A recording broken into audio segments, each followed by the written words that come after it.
আসসালামু আলাইকুম। সকাল দেশে বা প্রবাসে থাকা সব ভাইয়ের একটা কথা বলি, ভিডিওটা কি স্কিপ করবেন না। যদি স্কিপ করেন তাহলে আমার কথাটা কিনোটা আপনি বুঝতে পারবেন না আমি কী জন্য ভিডিওটা আপডেট দিতেছি। আমরা যারা প্রবাসে থাকি, দেখা গেল কি, যখন প্রবাসে থাকি আমরা 1 মাস বা 15 দিন পরে টিকিট কাটি বাংলাদেশে যাব। তো 15 দিন যখন পরে টিকিটটা কাটি, এই 15টা দিন আমাদের প্রবাসীদের জন্য যাইতে অনেক একটা কষ্ট, মানে একটা দিন না একটা বছর যেমন যা এরকম লাগে। বাদে আমরা প্রবাসী থেকে যে বিয়ার দিন তারিখ করছে, বিয়া শাদি করবো দেশে গেলে, বা এরকমও যদি একটা প্রোগ্রাম থাকে, তো দেখা গেলে কি মানে 1 মাস পরে ফ্লাইট, এই একটা মাস কিন্তু মানে একটা দিন একটা বছর লাগে যাইতে, মানে এরকম মনে হয়। তা আপনারা ভাববেন না যে আমি দেশে যাইতেছি বা বিয়ার জন্য যাইতেছি, দেশে গিয়ে বিয়ে এটাও না।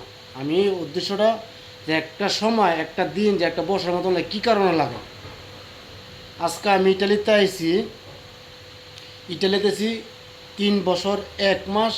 আজকা 17 তারিখ, 4 দিন। 3 বছর 1 মাস 4 দিন। কালকে আমার 5 দিন, কালকে 18 তারিখ, কালকে হচ্ছে 5 দিন। তো 2025/9/18 আমার কমিশনের ডেট আইছে। 3 বছর 1 মাস 5 দিনের মাত্র আমার কমিশনের ডেট আছে।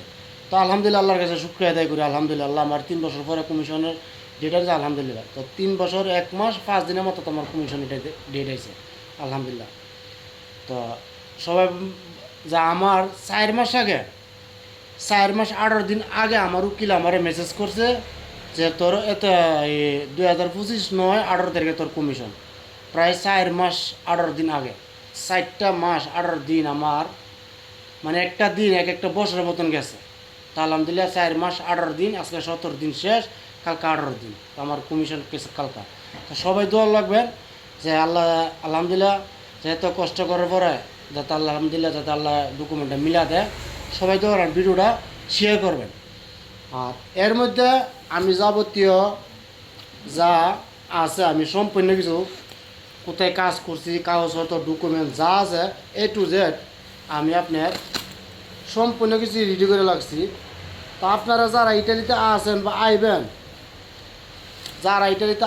আইবেন, দেন কতটিক কাগজ, একটা ফাইল, দেন কতটিক কাগজ, এটা একটা কাগজ, এই হলো পারমিশন সুজন্য, ঠিক আছে, ডাক্তারি কার্ড, মানে কাগজের শেষ নাই, ঠিক আছে। দেন যারা ইটালিতে আছেন বা আইছেন, কখনো কোনো সময় আপনারা কোনো কাগজ ফালাবেন না। কোথায় কাজ করছেন, আপনার কাজের কন্ট্যাক্ট পেপার লাগবেন, বস্তা আপনার কন্ট্যাক্ট পেপার, আপনার ইটালিয়ান ভাষা হলে বস্তা কাজে আপনার ট্যাক্স, সরকারের ট্যাক্স পেপার, মানে সম্পূর্ণ A to Z আপনার লাগবেন, ঠিক আছে। যাক, তো দোয়া করবেন। আর নেক্সট ভিডিওতে আপনারা আরও কিছু জানাবো আমি। তো এখন আমি আর 1 ঘন্টা পরে বাড়িমু, আমি ট্রেনে যাইতে হবো বলুনিয়া, রাত্রে সারা রাত থাকতে হবে, তো হোটেলে না স্টেশন থাকতে হবে, তারপর সকাল 8টা বাজে কমিশনে উঠুম। তো সবাই দোয়া লাগবেন। আর এর ভিতরে আমি আরও ভিডিও আপডেট দিব ইনশাল্লাহ, কী না আপনার জানাবো।